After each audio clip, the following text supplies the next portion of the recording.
মাদ্রাসার যিনি মুহতামিম মুফতি শফিকুল ইসলাম সাহেব হাফিজাহুল্লাহ আমাকে খুব মহব্বত করেন। প্রথম সাক্ষাতে অনেক মহব্বত আদান প্রদান করেছেন, অনেক গভীর রাত্রে তিনি আমাকে মহব্বত করে দাওয়াত দিয়েছেন। আমি আজকে ওনার মাদ্রাসায় এসে জিজ্ঞেস করলাম আপনি কখন বয়ান করেছেন? উনি বলেন আমার মাদ্রাসায় আমি কি বয়ান করব? আমি বললাম আপনি পরিচিত, আলোচিত, যোগ্য, এক মুখলিস, দরদি আলেম। আপনি পয়সা, শ্রম, সময় দিয়ে লোক জমা করবেন, আর আমি ঢাকা থেকে এসে ওয়াজ করবো না। আগামী বছর থেকে আপনার এই মাহফিলে বয়ান করা ফরজ। হুজুরকে বলে দিছি, জিজ্ঞেস করে। আগামী বছর থেকে এই মাদ্রাসার মুহতামিম মুফতি শফিক সাহেব 1 ঘন্টা এই মাহফিলে বয়ান করতে হবে। সবাই বলেন ওয়ালিউনজিরু কওমাহুম ইযা রাজাউ ইলাইহি। কওমের কাছে ফিরে গিয়ে আপনি ওয়াজ করবেন, কওম আপনার কাছে আসছে, আপনি চুপ করে বসে রয়েছেন, এটা হবে না। সুতরাং আগামী বছর থেকে এই পোস্টারে বক্তা হিসেবে ওনার নাম থাকুক আর না থাকুক, আরজ গুজার হিসেবে ওনার নাম থাকলেও উনি একজন রীতিমতো বক্তা, রীতিমতো ওয়াজ। এই মাহফিলে উনি ওয়াজ করতে হবে। কথা বলেন, আমি আসি আর না আসি, আগামী বছরের মাহফিলের ডেট খবর নেব, মুফতি শফিক সাহেব বয়ান করছে কিনা এটা খবর নেব ইনশাআল্লাহ। এবার আমার আলোচনার বিষয়, হুজুরের কাছে আমি মাযরাত করেছিলাম, গত 1 সপ্তাহ থেকে ঠান্ডায় খুব কষ্ট হচ্ছে আমার। বললেন যে অল্প সময় হলেও বলতে হবে, আসতে হবে, মানুষের কাছে হাজিরা দিতেই হবে। আসলাম। মাদ্রাসার নাম রাজাপুর জান্নাতুল উলুম মাদ্রাসা। কি উলুম বলেন না, কি উলুম? জান্নাতুল উলুম। জান্নাত দুনিয়ার দৃষ্টিতে, জান্নাত আখিরাতের দৃষ্টিতে, দুই দৃষ্টিতে দুই অর্থ। দুনিয়াবি দৃষ্টিতে আবিধানিকভাবে জান্নাত বলা হয় বাগানকে, আর আখিরাতের দৃষ্টিতে জান্নাত বলা হয় এই দুনিয়ার ঈমান ও আমলওয়ালা যাদেরকে আল্লাহ মহান পুরস্কার দিবেন সেই পুরস্কারকে। বলেন তো দুনিয়াতে আবিধানিকভাবে জান্নাত বলা হয় কাকে? বাগানকে। বলেন না কাকে? সুতরাং এই অর্থে বলা যায় জান্নাতুল উলুম মানে ইলমের বাগান। এই মাদ্রাসার নাম কি? ইলমের বাগান। আর আখিরাতের দৃষ্টিতে জান্নাত বলা হয় এমন এক মহান পুরস্কার, আ'দাতু লিইবাদিয়াস সালিহিন। আল্লাহ বলেন এমন এক মহান পুরস্কার আমি আমার নেক বান্দাদের জন্য রেখে দিয়েছি, মা লা আইনুন রাআত, কোন চোখ তার দৃশ্য দেখে নাই, ওয়ালা উযুনুন সামিআত, কোন কান তার বর্ণনা শুনে নাই, ওয়ালা খাতারা আলা কলবি বাশার, কোন কল্পনা আজ পর্যন্ত কাল্পনিকভাবে তার চিত্র অঙ্কন করতে পারে না। এমন এক মহান সুন্দর পুরস্কারের নাম জান্নাত। বলেন এমন এক মহান সুন্দর পুরস্কারের নাম জান্নাত। আমি জান্নাতের আকৃতি, জান্নাতের বর্ণনা, জান্নাতের বিভিন্ন নাজরে আমাদের বর্ণনা করব না। আমি শুধু এতটুকু চাই, আজকের এই মাহফিল কোন মাদ্রাসা? জান্নাতুল উলুম। বলেন কোন মাদ্রাসায়? জান্নাতুল উলুম। দুনিয়াবি ইলমের বাগান থেকে আমরা আখিরাতের জান্নাতে যেতে চাই। কথা বলেন ইনশাআল্লাহ আমরা আখিরাতের জান্নাতে যেতে চাই। এজন্য আজকে আমাদের ঈমানদার যারা, নেক আমলওয়ালা যারা এখানে আমরা উপস্থিত হয়েছি, আমরা জান্নাতুল উলুম মাদ্রাসা থেকে আখিরাতের জান্নাতে যেতে চাই। কিভাবে যাব? আজকের আমার ওয়াজের বিষয় জান্নাতে কিভাবে যাব। জান্নাতুল উলুম থেকে জান্নাতুল খুলদ কিভাবে যাব, অনন্তকালীন জান্নাতে কিভাবে যাব, ক্ষণস্থায়ী জান্নাতুল উলুম থেকে অনন্তকালীন জান্নাতে কিভাবে যাব। শুধু এই প্রসঙ্গে সংক্ষিপ্ত একটা আমল আজকে আমরা বলবো। একটা করণীয় আমল, একটা বর্জনীয় আমল। একটা করণীয় আমল, একটা বর্জনীয় আমল। এই দুটো পয়েন্টে কথা বলে আমি শেষ করবো ইনশাআল্লাহ। আমাদের আজকের প্রধান মেহমান আল্লামা নাসিরউদ্দিন সাহেব যুক্তিবাদী হুজুর আছেন, অনেক আগে আসছেন। আল্লাহ তাআলা ওনাকে হায়াত দেন, সকল উলামায়ে কেরামকে হায়াত দেন। হুজুর আসলে আমি ছেড়ে দেব। রাসূল করিম সাল্লাল্লাহু আলাইহি ওয়াসাল্লাম বলেন, লা তাদখুলুল জান্নাতা, তোমরা জান্নাতে যেতে পারবে না। পারবো না? কথা বলেন, আমরা জান্নাতে যেতে পারবো না? নবীজি বলেন জান্নাতে যেতে পারবে না হাত্তা তুমিনু, যতক্ষণ তোমরা ঈমানদার না হবে। বলেন আমরা যতক্ষণ ঈমানদার না হব কোথায় যেতে পারবো না? কোন জান্নাতে? আখিরাতের জান্নাতে, অনন্তকালীন জান্নাতে। কেউ কেউ বলবেন আমরা তো এখন জান্নাতুল উলুম মাদ্রাসায় আসি হই, তাহলে জান্নাতে যেতে পারবো না কিভাবে? কোন জান্নাতে যেতে পারবো না? আখিরাতের জান্নাতে, পরকালীন জান্নাতে, অনন্তকালীন জান্নাতে যেতে পারবে না। হাত্তা তুমিনু, যতক্ষণ তোমরা ঈমানদার না হবে। এবার প্রশ্ন হলো কিভাবে ঈমানদার হব? নবীজি বলেন ওয়ালা তুমিনু, ততক্ষণ তোমরা ঈমানদার হতে পারবে না। হাত্তা তাহাব্বু, যতক্ষণ তোমরা একে অন্যের সাথে বন্ধুত্বের বন্ধনে আবদ্ধ হবে না। যার অন্তরে অন্যের প্রতি মহব্বত নাই, তার অন্তরে ঈমান নাই। কথা কি বুঝতেছেন? যার অন্তরে কি নাই? মহব্বত নাই, মায়া নাই, দয়া নাই, অন্যের প্রতি আগ্রহ নাই, তার অন্তরে ঈমান নাই। বলেন তো এই বোতলের মধ্যে কি আছে? এটা প্রবেশ করেছে কোন পথে? যতক্ষণ পর্যন্ত মুখখানা খুলবে না, ততক্ষণ পর্যন্ত তোমার বোতলে পানি ঢুকবে না।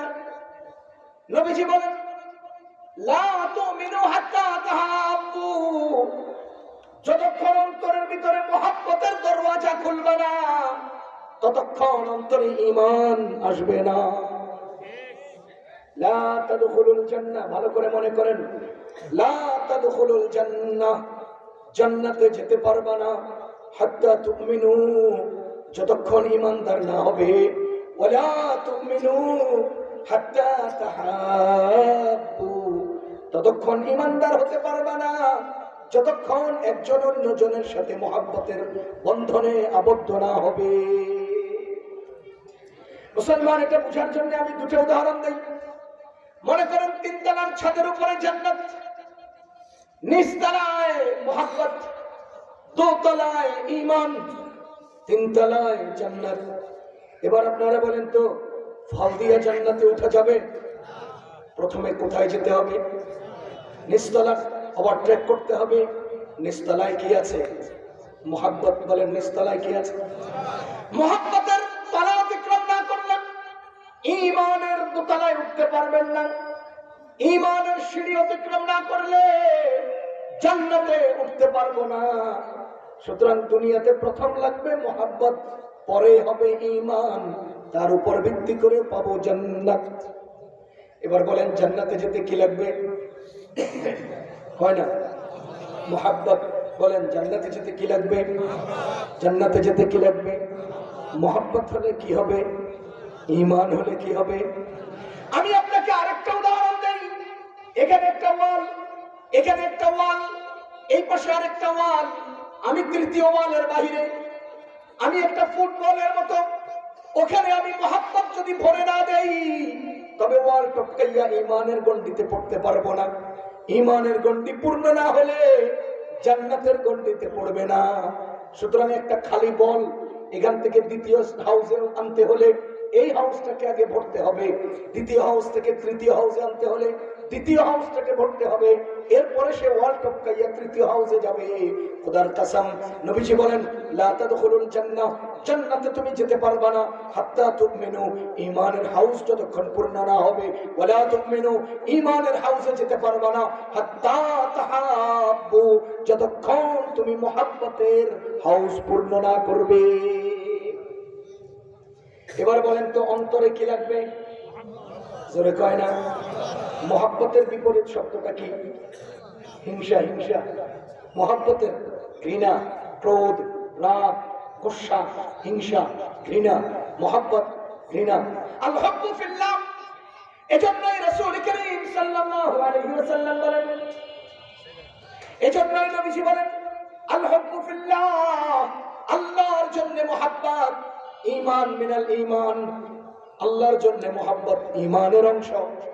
আপনারা জানেন কিয়ামতের ময়দানে মাথার এক হাত উপরে যখন সূর্য আসবে, তখন মানুষ এই সূর্যের তাপে নিজের ঘামের মধ্যেই ছটফট করতে থাকবে। কিয়ামতের বর্ণনা পূর্ণ বিস্তারিত বর্ণনা আমার উদ্দেশ্য নয়, আমি শুধু একটা কথাই বলি, কিয়ামতের ময়দানে কোনো ছায়া থাকবে না আল্লাহর আরশের ছায়া ছাড়া। নবীজি বলেন কিয়ামতের ময়দানে আল্লাহর আরশের নিচে 7 গ্রুপে ছায়া পাবে। এর মধ্যে এক গ্রুপ হলেন যারা একে অন্যকে আল্লাহর জন্য মুহাব্বত করে। মুহাব্বত ছাড়া ঈমান আসবে না, মুহাব্বত ছাড়া ঈমান আসবে না। সুতরাং নবীজি বলেন লা তাদখুলুল জান্নাহ, তুমি জান্নাতে যেতে পারবে না হাত্তা তুমিনু, ঈমান ওয়ালা না হলে, ঈমানদার না হলে, ওয়ালা তুমিনু, ততক্ষণ ঈমানদার হতে পারবে না, হাত্তা তাহাব্বু, যতক্ষণ মুহাব্বতের বন্ধনে আবদ্ধ না হবে। এজন্য মুহাব্বত করা হারাম, অন্তরে ঘৃণা লালন করা হারাম, অন্তরে হিংসা লালন করা হারাম, অন্তরে পৃষ্ঠ প্রদর্শন করা, একজন অন্যজনের থেকে বিমুখ হয়ে যাওয়া, বগাওয়াত, আদাওয়াত, এগুলো সব হারাম।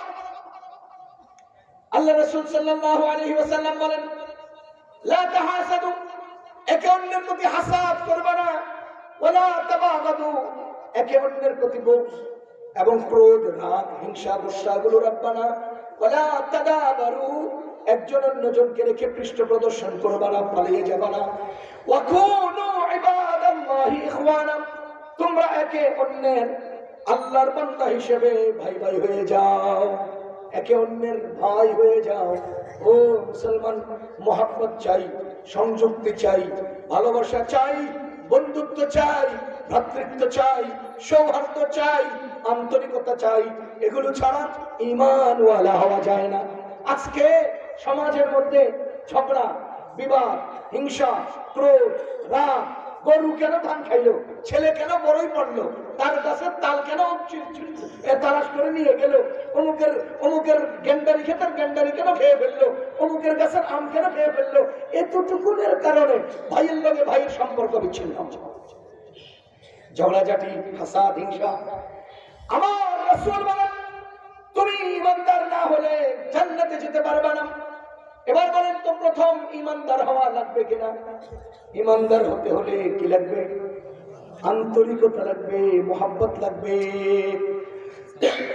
সুতরাং ভাইয়ের সাথে ভাইয়ের সম্পর্ক বিচ্ছিন্ন করা হারাম। নবীজি বলেন একজন বান্দার আমল আল্লাহর দরবারে প্রতি সপ্তাহে 2 বার পেশ করা হয়। বলেন আমার আমল প্রতি সপ্তাহে আল্লাহর কাছে কয়বার, কয়দিন? 2 দিন পেশ করা হয়, সোমবারে আর বৃহস্পতিবারে। হাদিস শরীফে আসছে রাসূল করিম সাল্লাল্লাহু আলাইহি ওয়াসাল্লাম বলেন ওই 2 ব্যক্তির আমল আল্লাহ কবুল করেন না, ওই 2 ব্যক্তির আমল আসমানে নিয়ে যাওয়া হয় না, যারা 2 জন একে অন্যের সাথে সম্পর্ক বিচ্ছিন্ন করে রেখেছে। নবীজি বলেন একজন অন্যজনের সাথে সম্পর্ক বিচ্ছিন্ন করা জায়েজ নেই। আর যদি কোনো ভাই ভাই থেকে কোনো আত্মীয়ের সাথে সম্পর্ক বিচ্ছিন্ন রাখে, ওই ব্যক্তি জান্নাতে যাবে না। নবীজি বলেন লা ইয়াদখুলুল জান্নাতা কাতিউন, আত্মীয়তার সম্পর্ক ছিন্নকারী জান্নাতে যাবে না, আত্মীয়তার সম্পর্ক ছিন্নকারী জান্নাতে যাবে না। আচ্ছা বলেন তো আত্মীয়তা এটা আরশে আজিমের সাথে ঝুলে আছে। এই যে আমার দুনিয়াতে যে আত্মীয়তা, এইটা ঝুলন্ত কোথায়? আরশে। রাসূল করিম সাল্লাল্লাহু আলাইহি ওয়াসাল্লাম বলেন আর রহিম, দুনিয়ার আত্মীয়তা মুআল্লাকাতুন বিল আরশ, আরশের সাথে ঝুলন্ত। দুনিয়ার আত্মীয়তা আরশের সাথে ঝুলন্ত। তাকুল, সে বলতে থাকে মান ওয়াসালানি, দুনিয়া এই সম্পর্ক যারা জড়ায় রাখে, ওয়াসালাহুল্লাহ, তার সাথে আল্লাহর রহমতের সম্পর্ক জড়ায় রাখেন। ওমান কাতাআনি, আর যার সাথে যে ব্যক্তি আত্মীয়তার সম্পর্ক বিচ্ছিন্ন করে, কাতাআহুল্লাহ, আল্লাহ তার সাথে রহমতের সম্পর্ক বিচ্ছিন্ন করেন। ভাই আপনার ভাই আছেন, আপনার চাচা আছেন, বুঝেন, আপনার চাচা আছেন, ভাই আছেন, যিনি আপনার ভাই উনি কি আমার ভাই? যিনি আপনার চাচা উনি কি আমার চাচা? যিনি আপনার বাবা উনি কি আমার বাবা? আমরা কি আত্মীয় নিজে বানাই? এ ভাই নিজে আত্মীয় বানাই। যদি নিজের আত্মীয় নির্বাচন করতাম তো গরিবের কোনো আত্মীয় থাকতো না, কোনো বড় লোক গরিবের আত্মীয় বানাতো না, কোনো সুস্থ লোক লেখাকে আত্মীয় বানাতো না, কোনো দেখতে পায় এমন অন্ধকে আত্মীয় বানাতো না, কোন সক্ষম অক্ষমকে আত্মীয় বানাতো না। এবার বলেন তো এই আত্মীয়তা জড়ালেন কে? কে আপনার বাবা হবে, কে আমার বাবা হবে, কে আপনার ভাই হবে, কে আমার ভাই হবে, কে আপনার চাচা হবে, কে আমার চাচা হবে, কে আপনার মামা হবে, কে আমার মামা হবে, এটা নির্ধারণ করলেন কে? যে আল্লাহ সম্পর্ক জড়ালেন, আমি সেই সম্পর্ক কেটে দিলাম। আল্লাহ আমার সাথে সম্পর্ক রাখবেন কেন? বুঝেন নাই? সম্পর্কটা জড়াইলেন কে? কাটলাম কে? তা আল্লাহ কেন আমার সাথে সম্পর্ক রাখবেন?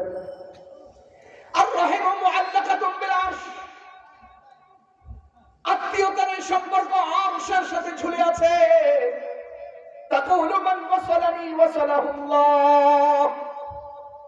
সেখান থেকে সে আওয়াজ দেয়, অ্যানাউন্স করে, বলতে থাকে মান ওয়াসালানি, যে দুনিয়াতে আত্মীয়তার সম্পর্ক রক্ষা করে, ওয়াসালাহুল্লাহ, আল্লাহ তার সাথে রহমতের সম্পর্ক রক্ষা করেন। ওমান কাতাআনি, যে রহমতটা, যে আত্মীয়তার সম্পর্ক কর্তন করে, কেটে দেয়, বিচ্ছিন্ন করে, কাতাআহুল্লাহ, আল্লাহ তার সাথে রহমতের সম্পর্ক বিচ্ছিন্ন করেন। কথা কি বুঝতেছেন আপনারা? এবার বলেন তো আমার অন্তরে কি লাগবে? মহব্বত লাগবে না দূরত্ব? মহব্বত। নবীজি বলেন ইন্নাল হাসাদা ইয়াকুলুল হাসানাত কামা তাকুলুন নারুল হাতাব। মোবাইলের মেমরি কার্ডের মধ্যে যেমন ভাইরাসে ধইরা সব সংগ্রহ দূর করে দেয়, ভাইরাসে আক্রান্ত হলে হার্ড ডিস্ক ধ্বংস হয়। নবীজি বলেন ইন্নাল হাসাদা, নিশ্চয়ই হাসাদ হলো আন্তর্জাতিক ভাইরাস, সর্বকালীন ভাইরাস, সামগ্রিক ভাইরাস। তাকুলুল হাসানাত, আমার আমল নামায় জমানো সমস্ত নেক আমলকে সে খেয়ে ফেলে। মুসলমান অন্তর থেকে হিংসা দূর করতে হবে, মহব্বত জায়গা দিতে হবে। লা তাদখুলুল জান্নাতা হাত্তা তুমিনু, ঈমানদার না হলে জান্নাতে যেতে পারবে না।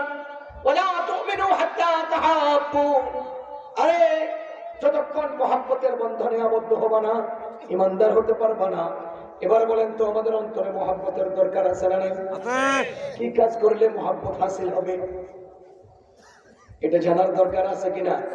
আমাদের নবীজি বলেন আওয়ালা আদুল্লুকুম আলা শাইইন ইযা ফাআলতুমুহু তাহাবাবতুম, আমি কি তোমাদেরকে এমন কৌশল বলবো? আওয়ালা আদুল্লুকুম আলা শাইইন, আমি কি তোমাদেরকে এমন কৌশল বলবো? ইযা ফাআলতুমুহু, যখন তোমরা কৌশলটা অবলম্বন করবে, তাহাবাবতুম, অন্তরের মধ্যে তোমাদের মহব্বত তৈরি হতে থাকবে। বলেন তো আমাদের নবীজি কি বললেন? আমি কি এমন কৌশল, এমন আমল, এমন কাজ তোমাদেরকে শিখিয়ে দেব যে কাজ করলে তোমাদের মহব্বত তৈরি হবে? আপনারা কি বলেন? বলবো? নবীজি বলেন আফশুস সালাম বাইনাকুম, আফশুস সালাম বাইনাকুম, নিজেদের মধ্যে সালাম বাড়াও, সালামের আমল করো, সালাম দিতে থাকো। সালাম, বলেন সালাম, সবাই বলেন সালাম। বলেন তো সালামের দ্বারা কি তৈরি হয়? মহব্বত। মহব্বত, বলেন সালামের দ্বারা কি তৈরি হয়? সালাম দিলে মহব্বত তৈরি হয়, সালাম দিলে মহব্বত তৈরি হয়। আর মহব্বত পড়লে ঈমান পূর্ণ হয়, ঈমানওয়ালা হলে জান্নাতের মালিক হওয়া যায়। সুবহানাল্লাহ। এবার বলেন বেশি বেশি কি করতে হবে? আফশুস সালাম বাইনাকুম, নবীজি বলেন বেশি বেশি সালাম দাও। বেশি বেশি কি করো? সালাম দাও। সালাম কিভাবে দেব?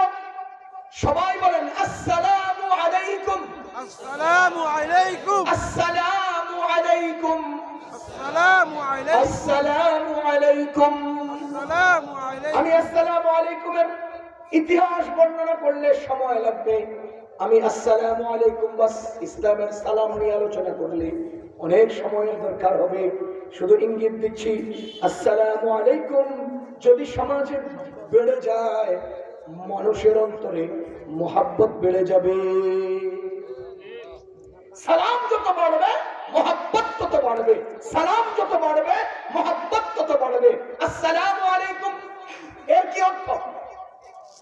আসসালাম এর অর্থ হলো শান্তি, আলাইকুম তোমার উপরে, আরে কোত্থেকে তোমার উপরে শান্তি? এরপরে আরো ইবারত রয়ে গেছে, মিনাস সালাম, শান্তির মালিকের পক্ষ থেকে। আসসালামু আলাইকুম মিনাস সালাম, শান্তির মালিকের পক্ষ থেকে তোমার উপরে শান্তি নাজিল হোক। এবার বলেন তো সালাম মানে কি? শান্তি। হ্যাঁ না, ইসলামের সালাম মানে শান্তির দোয়া। শান্তি না শান্তির দোয়া? এ সালাম করেন মানে কি? শান্তির দোয়া করেন, আসসালামু আলাইকুম বলেন, শান্তির দোয়া। সালাম মানে শান্তির দোয়া। ইসলামের পরিভাষায় সালাম মানে অন্যকে শান্তির দোয়া করা। আর অভিধানে আসসালাম শব্দের অর্থ হলো শান্তি, কিন্তু ইসলামে সালাম মানে শান্তি না শান্তির দোয়া? বলেন বলেন, শান্তি না শান্তির দোয়া? আসসালামু আলাইকুম বলাটাকে সালাম বলে, সালামকে সালাম বলে না। আসসালামু আলাইকুম বলাকে সালাম বলে। এবার আসসালামু আলাইকুম মানে কি? সালাম তথা শান্তির মালিকের পক্ষ থেকে তোমার উপরে শান্তি নাযিল হোক। আপনারা কি বুঝতেছেন আমার কথা? এবার আমার প্রশ্ন, সালাম মানে কি? বলেন না রে ভাই, শান্তির দোয়া। আপনি আজকে আপনার ছেলেকে শান্তির দোয়া করেছেন? সালাম দিয়েছেন? না। দিয়েছেন? না। শান্তির দোয়া আমার কাছে সবচেয়ে বেশি কে পায়? যে আমার বেশি প্রিয়। বলেন, আমার কাছে শান্তির দোয়া কে বেশি পাও না? যে আমার বেশি প্রিয়। মুফতি শফিক সাহেবের সালাম দেই, নিজের পোলাটারে দেই না। ইমাম সাহেবের সালাম দেই, নিজের বাচ্চাটারে দেই না। অথচ এই বাচ্চা আমার কাছে শান্তির দোয়া বেশি পাও না। আল্লাহ আমার ছেলেটারে ভালো রেখো, আল্লাহ ছেলেটারে ভালো রেখো। এই জাতীয় হাজার দোয়ার চেয়ে নবীজির শেখানো আসসালামু আলাইকুম একবার আরো শক্তিশালী দোয়া। কিন্তু আজকে আমাদের বাবারা সন্তানকে সালাম দেয় না, আজকে স্বামীরা স্ত্রীকে সালাম দেয় না, আজকে সন্তান বাবাকে সালাম দেয় না, বড় ভাই ছোট ভাইকে সালাম দেয় না, মা তার ছেলেকে মেয়েকে সালাম দেয় না। কেন? আমার শরম লাগে। হায় হায়, ইসলামের ইতিহাসে, দুনিয়ার ইতিহাসে, দুনিয়ার সব আমলের মধ্যে দ্বিতীয় নম্বর আমল হলো সালাম। বলেন, পৃথিবী সৃষ্টির পরে মানব জাতির প্রথম আমল হাঁচি দিয়ে আলহামদুলিল্লাহ বলা, দ্বিতীয় আমল সালাম দেওয়া। ও মুসলমান, আজকে আমরা আমাদের সন্তানকে সালাম দেই না, অথচ সালাম মানে শান্তির দোয়া। বলেন, আজ থেকে সালাম বাড়াবো। কোথায় বাড়াবো? আমার ছেলেটা খেলতে গেল, আরেকজনের ছেলে ল্যাং মারলো, আমার গায়ে আগুন ধরলো, হাতা বলতে গিয়া ওই পোলার বাপের 14 গোষ্ঠীতে খবর নিতে যাই। এই প্রিয় মোহাম্মতের ছেলেরে আমি সালাম দিই না। যে ছেলেকে আরেকজনে থাপ্পড় দিলে আমার কলিজা লাগে, সেই ছেলে থাপ্পড় যেন না খায়, এজন্য আমি তার সালাম দিয়ে শান্তির দোয়া করি না। ও স্বামী, আজকে আপনাদের অভিযোগ আমার স্ত্রীর সাথে সম্পর্ক ভালো নাই। ও স্ত্রী, আজকে অভিযোগ আমার স্বামীর সাথে সম্পর্ক ভালো নাই। চোখ বন্ধ করে বুকে হাত দিয়ে আল্লাহর কুদরতের সাক্ষী, আল্লাহর কুদরতের কসম করে বলছি, নবীজি বলেছেন, আওয়ালা আদুল্লুকুম আলা শাইইন ইযা ফাআলতুমুহু তাহাব্বাতুম, আমি কি তোমাদেরকে অন্তরে মুহাব্বত আর আকর্ষণ তৈরি হওয়ার ঔষধ দেব, আমল দেব? আফসুস সালাম বাইনাকুম, খোদার কসম, যে পরিবারে সালাম বেশি সেই পরিবারে মুহাব্বত বেশি। ঠিক। স্বামী আপনি স্ত্রীকে সালাম দেন, ও স্ত্রী স্বামীকে সালাম দেন, ভাই ভাই সম্পর্ক বিচ্ছিন্ন, সালাম পাঠান, সালাম বলেন, সালামের আদান প্রদান বৃদ্ধি করেন। খোদার কসম, সমাজে মহব্বত বাড়তে থাকবে। মহব্বত যত বাড়বে, ঈমান তত বাড়বে। কথা কি বুঝতেছেন আপনারা? বলেন তো, আমার জান্নাতে যেতে কি লাগবে? ঈমান। জান্নাতে যেতে কি লাগবে? ঈমান। ঈমান পেতে কি লাগবে? মহব্বত অর্জন করতে কি লাগবে? সালাম। সহজ কথা। কি পান্তাবাতের মতো আমল। কত টাকা লাগবে সালাম দিতে ভাই? 1 টাকাও না। কত টাকা? তাহলে বিনা পয়সায় সালাম দিয়া মহব্বত এবং ঈমানের মালিক হয়ে জান্নাতের মালিক হতে পারবে। সুবহানাল্লাহ। সবাই বলে, আজ থেকে আমি সালাম দেব ইনশাআল্লাহ। ইনশাআল্লাহ। ইনশাআল্লাহ। ইনশাআল্লাহ। ইনশাআল্লাহ। সালাম মিস যাবে না। প্রতিদিনের আমলে অন্তত 100 বার সালাম থাকতে হবে। ঠিক। 5 ওয়াক্ত নামাজ, 100 বার দরুদ, 100 বার জিকির, 100 বার তাসবিহ, 100 বার তাহমিদ, 100 বার ইস্তিগফার, ঠিক এইভাবে 100 বার সালাম থাকতে হবে আমার নামায়। আমি 100 জনকে সালাম দেব। হযরত আবু যর গিফারী রাদিয়াল্লাহু তাআলা এর নাম শুনেছেন? হ্যাঁ হ্যাঁ শুনছি, এইমাত্র আমি তো শুনলাম, এইমাত্র আপনার কাছে শুনলাম। আমাদের মুসলমানদের জন্য আফসোস হয়, এরা রোনাল্ডো আর মেসির নাম জানে কিন্তু সাহাবায়ে কেরামের নাম জানে না। এরা বলিউড হলিউডের নায়ক নায়িকার নাম জানে, সাহাবায়ে কেরামের নাম জানে না। নির্লজ্জ, তোমার তো গরুর গোশত খাওয়া মানে গরুর গোশত না খাওয়া উচিত। যে সাহাবায়ে কেরামের কোরবানির ভিত্তিতে গরুর গোশত খাও, সেই সাহাবীগণের নাম জানো না মিয়া? কথা কয়। আবু যর গিফারী রাদিয়াল্লাহু আনহু নবীজির ইন্তেকালের পর তিনি মানুষের কাছাকাছি থেকে দূরে সরে গিয়েছিলেন। তিনি লোকালয়ে বেশি অবস্থানকে পছন্দ করতেন না। পাহাড়ের উপরে নিরিবিলি একা একই জীবন যাপন শুরু করেছেন। কিন্তু মজার বিষয় যে বাজারের তারিখ, আমাদের দেশে একটা সময় ছিল মঙ্গলবার শুক্রবারের বাজার, এদেশে ছিল কিনা? সোমবার বিশুদ্ধবারের বাজার।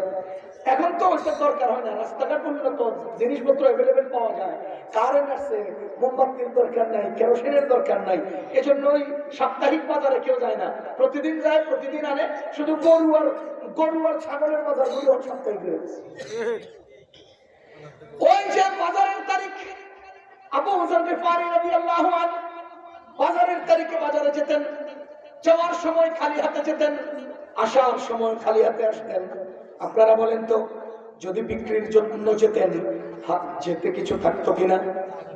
যদি ক্রয় করতে যেতেন আসতে কিছু থাকতো কিনা? তিনি যেতেও খালি, আসতেও খালি, যেতেও খালি, আসতেও খালি। তো মানুষ একদিন তাকে জিজ্ঞেস করেন, আপনি খালি হাতে যান, খালি হাতে আসেন, যদি বিক্রি করতে যেতেন তাহলে তো আপনি সাথে নিতেন, যদি ক্রয় করতে যেতেন তাহলে তো সাথে আনতেন, কিন্তু কিছুই আপনার কাছে থাকে না। তিনি বলেন, আমি তো আমার আমলের ব্যবসা করতে যাই, অন্য যাই কোনোদিন আমি রাস্তাঘাটে বাজারে এত মানুষকে পাই না, এত লোককে দেখি না। বাজারের তারিখে লোকজনের সমাগম বেশি হয়, রাস্তায় মানুষ বেশি, বাজারে মানুষ বেশি। আমি যাই, সালাম দিতে দিতে বাজারে হাঁটি হাঁটি সালাম দেই, বাজার থেকে আসতে আসতে সালাম দেই। আমি আমার আমল নামায় সালাম বাড়ানোর জন্যই বাজারে যাই। ওরে মুসলমান, সালামের আমল বাড়াতে হবে। সালামের আমল বাড়ালে অন্তরে মহব্বত তৈরি হবে, মহব্বতের বদৌলতে ঈমান তৈরি হবে, ঈমানের বদৌলতে আমি জান্নাতুল উলুম মাদ্রাসা থেকে জান্নাতুল খুলদ অনন্তকালীন জান্নাতে যেতে পারবো। এবার বলেন তো, আমরা সালাম দেব? বলেন না সালাম দেব ইনশাআল্লাহ। কি হবে সালামে? মহব্বত। বলেন কি হবে সালামে? মহব্বত হলে কি হবে? ঈমানের পরে কি হবে? জান্নাতে। সালাম দিলাম, মহব্বত হইল, ঈমানও হইল। খেয়াল করেন, সালাম দিলাম, মহব্বত হইল, ঈমানও হইল, জান্নাতের দরজায় গেলাম। জান্নাতের দরজা খোলা লাগবে না? নাহলে আমি ঢুকবো কিভাবে? জান্নাতের দরজা খোলা লাগবে কিনা? আমি ঢুকবো কিভাবে? আমাদের নবীজি বলেন, এই ব্যক্তি সালাম দিল, ঈমান হলো, মহব্বত হলো, ঈমান হলো, জান্নাতের গেটে গেল। কিন্তু ছোট্ট একটা বালু কণা, ছোট্ট একটা পাথর কণা জান্নাতের দরওয়াজার নিচে আটকে রইল। এখন আমি ধাক্কা দিয়ে দরজা খুলে না, কথা বুঝলেন? আমার মহব্বত হইল, আমার ঈমানও হলো, আমি জান্নাতের দরজায় গেলাম, দরজা ধাক্কা দেয়, দেখি যে টাইট, আটকে রয়েছে, ঢুকে খোলে না। না খোলার অনেক কারণ, কবজা টাইট, অথবা নিচে পাথর, অথবা অন্য কোনো অসুবিধা। কি বলেন, থাকতে পারে না? আমাদের নবীজি বলেন, সে অসুবিধাটা কি? দরজা না খোলার কারণটা কি? নবীজি বলেন, লা ইয়াদখুলুল জান্নাহ, ওই ব্যক্তি জান্নাতে যেতে পারবে না। মান কানা ফি কলবিহি মিসকাল হাববাতিন মিন খারদালিন মিনাল কিবর, যেই ব্যক্তির অন্তরের মধ্যে বিন্দু পরিমাণ অহংকার থাকবে, ওই ব্যক্তির জন্য জান্নাত খুলবে না। এবার বলেন তো, সালাম দিলাম, মহব্বত হলো, ঈমানও হলো, জান্নাতের গেটে গেলাম, ধাক্কা দেই, খোলে না কেন? অন্তরের মধ্যে অহংকার, এই অহংকারের বীজ রয়ে গেছে, অহংকারের দানা রয়ে গেছে, অহংকারের কবজা কে টাইট হয়ে রয়েছে। নবীজি বলেন লা ইয়াদখুলুল জান্নাহ, ওই ব্যক্তি জান্নাতে যাবে না। মান কানা ফি কলবিহি, যেই ব্যক্তির অন্তরের মধ্যে মান কানা ফি কলবিহি মিসকালা হাববাতিন মিন খারদালিন মিনাল কিবর, বিন্দু পরিমাণ অহংকার থাকবে, ওই ব্যক্তি জান্নাতে যাবে না। এবার আপনারা বলেন, আমার জান্নাতের দরজা খোলার জন্য ওই অহংকারের টুকরাটা সরাতে হবে কিনা? অন্তর থেকে অহংকারের টুকরা সরাতে হবে। এখন আমি হাদিস ঘাটি, আমি কিতাব তালাশ করি, আমরা হাদিস কোরআন খুঁজে অন্তর থেকে অহংকার দূর করার ঔষধ বের করলাম। দেব আপনাদেরকে? জোরে বলেন দেব?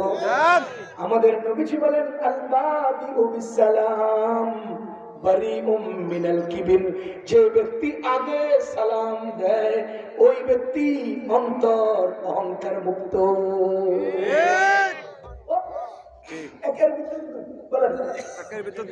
একের ভিতর মহব্বত হবে কি দিয়া? সালাম দিয়া। অহংকার দূর হবে কি দিয়া? সালাম দিয়া। আগে সালাম দিয়া। সুতরাং অহংকারের জন্য, যেহেতু এটা ওষুধ, শক্তিশালী ওষুধ, যেহেতু এটা ভয়ঙ্কর রোগ থেকে মুক্ত করবে, এজন্য খাবারের আগে পরে ওষুধের সিস্টেম আছে না নাই? আমাদের নবীজি বলেন আল বাদিউ বিসসালাম, যে ব্যক্তি আগে সালাম দেয় বারিউম মিনাল কিবর, সেই ব্যক্তি অহংকার মুক্ত। এবার আসেন, আমি অন্তরে মহব্বত পেতে হলে সালাম দিতে হবে, অন্তর থেকে অহংকার দূর করতে হলে আগে আগে সালাম দিতে হবে। এই সালামের বদৌলতে জান্নাতের দরওয়াজা খুলে যাবে। সুবহানাল্লাহ। বলেন, অহংকার থেকে মুক্ত হতে হলে কি করতে হবে?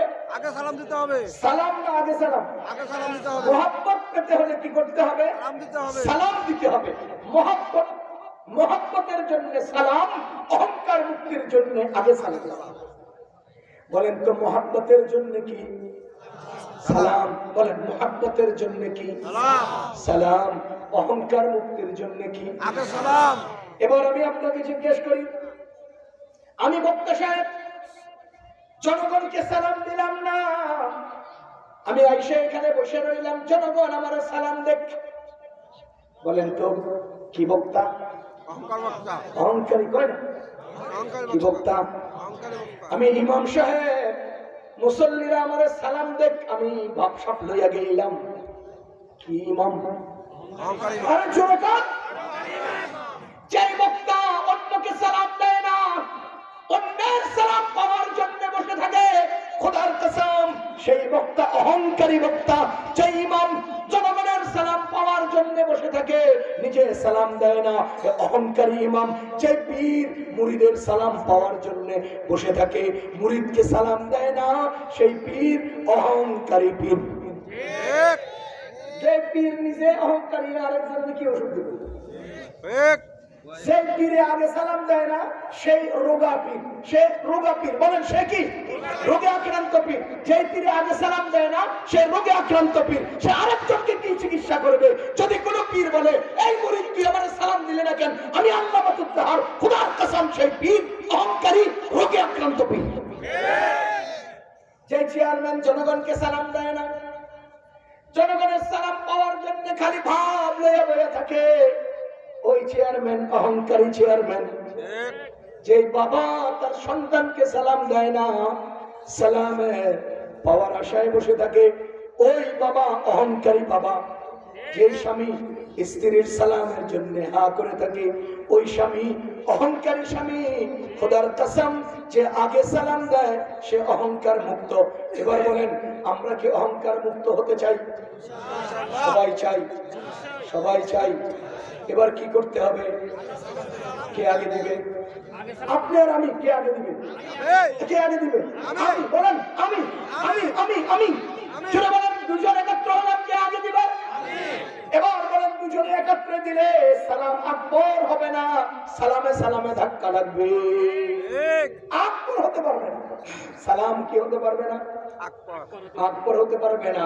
আপনারা আলেম আমাকে জিজ্ঞেস করেন, সমস্ত হাদিসের কিতাব খুঁজে বের করেন, খোদার কসম সকল নবীগণের উপরে যিনি সম্মানী, আল্লাহর পরে যার অবস্থান সবার উপরে, জান্নাতে মর্যাদায় যিনি সবার উপরে, কবরে মর্যাদায় যিনি সবার উপরে, হাশরে মর্যাদায় যিনি সবার উপরে, অজস্র অগণিত ইলমের মালিক মুহাম্মদুর রাসূলুল্লাহ সাল্লাল্লাহু আলাইহি ওয়াসাল্লাম যিনি উভয় জাহানের সরদার, তিনি কখনোই পরে সেকেন্ড দ্বিতীয়তে সালাম দেন নাই, সবার আগে তিনি সালাম দিয়েছেন। তুই কোন নাম্বার পি, তুই কোন নাম, কয় টাকা দামের বেচা দাম, তুই কয় টাকা দামের পীর সাহেব, কয় টাকা দামের ইমাম সাহেব, কয় টাকা দামের বক্তা সাহেব, কয় টাকা দামের আলেম সাহেব, কয় টাকা দামের শিক্ষক, কয় টাকা দামের চেয়ারম্যান, যে মুহাম্মদুর রাসূলুল্লাহ তিনি সবার আগে দিতেন, তুমি বসে বসে আরেকজনে দেওয়ার জন্য।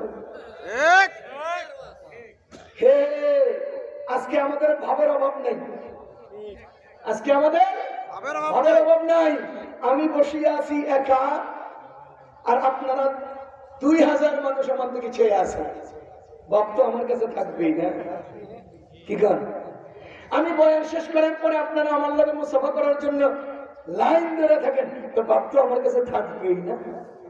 খোদার কসম, যেই পীরের কাছে, যেই বক্তার কাছে, যেই আলেমের কাছে, যেই ইমামের কাছে এই জাতীয় ভাব থাকবে, সে নিজের রোগে আক্রান্ত, জনগণকে কি শিক্ষা দিবে? সে নিজের রোগে আক্রান্ত, কথা বুঝেন? সুতরাং অহংকার দূর করতে হলে আগে সালাম, অহংকার দূর করতে হলে আগে সালাম, আর মুহাব্বত তৈরি করতে হলে সালাম। এবার আমি সালাম দেব, আগে সালাম দেব, দুটো এট এ টাইম যদি করতে পারি, তবে আমার মুহাব্বত তৈরি হবে, ঈমান পূর্ণ হবে, জান্নাতের দরওয়াজা অহংকারের কারণে যে আটকে ছিল সেটাও খুলে যাবে। আমাদের নবীজি বলেন, তুমি সোজা জান্নাতে চলে যেতে পারবে। এবার বলেন তো, আমরা জান্নাতুল উলুম মাদ্রাসার মাহফিল থেকে কোথায় যেতে চাই? জান্নাতে, জান্নাতুল খুলদ, জান্নাতুল ফেরদাউস। জান্নাতুল ফেরদাউসে যেতে হলে সবক আমার শেষ, কথা আমার শেষ। হুজুর কিছুক্ষণের মধ্যে আসবেন ইনশাআল্লাহ। বলেন এখান থেকে কোথায় যেতে চাই? জান্নাতে। এখান মানে দুনিয়া, দুনিয়া থেকে কোথায় যেতে চাই? জান্নাতে। আমার 5টা খাঁটি আছে, দুনিয়া, কবর, হাসর, ফুলসিরাত, জান্নাত, সবগুলো পাড়ি দিতে হলে এখানে আমাকে একটা বড় আমল করতে হবে, সালাম সালাম সালাম, আগে আগে সালাম। তাহলেই আমার আল্লাহ দয়া করে অন্তর থেকে অহংকার দূর করে দিবেন, অন্তরে মুহাব্বত বাড়িয়ে দিবেন, এর বদৌলতে ঈমান তৈরি হবে, ঈমানের পূর্ণতায় আমার জান্নাতের দরজা খুলে যাবে। এজন্য আজ থেকে আমল করবো তো ইনশাআল্লাহ। কি আমলটা? কি? সালাম, আগে সালাম। এ বাবা আছেন এখানে? বাবা, বাবা আছেন? আপনার হাত ধরেন না, বাবা আছেন? বাবারা তার সন্তানকে সালাম দেব ইনশাআল্লাহ। আমার সন্তান প্রথম যেদিন জন্ম হলো আমার কোলে দিলাম, প্রথম সাক্ষাতে সালাম দিচ্ছি। 2 মাস, 3 মাস, 4 মাস, 6 মাস, যতবার তার কাছে যাই সালাম। এটা আমি আপনাকে মুজাকারা করতেছি, আমার আমলটা বলতেছি এই জন্য যে আপনি যেন উদ্বুদ্ধ হন। আমি জানি আমার বাচ্চা আমাকে সালামের জবাব ফেরত দেবে না, এখন দেয়, এখন সবাই দেয়, কিন্তু যখন সে একেবারে ছোট ছিল আমি তার পাশে শুইতাম, এর হাত দুটো চিকন চিকন, আঙ্গুলকে ছোট্ট ছোট্ট, গালটা কেমন তুলতুলে, চেহারাটা কেমন সুন্দরে, আমি তার দিকে তাকাইতাম আর সালাম দিতাম, সালাম বলতাম। আমার বাচ্চা আমাকে সালামের জবাব দিবে না, কিন্তু আমি বাবা, নবীজি বলেছেন বাবার দোয়া আল্লাহ কবুল করেন, আমি শান্তির দোয়া দিয়েছি আমার বাচ্চা শান্তিতে থাকার জন্য। আমল বাড়াবো তো ইনশাআল্লাহ। আল্লাহ আমাদেরকে তৌফিক দান করুন। আসসালামু আলাইকুম।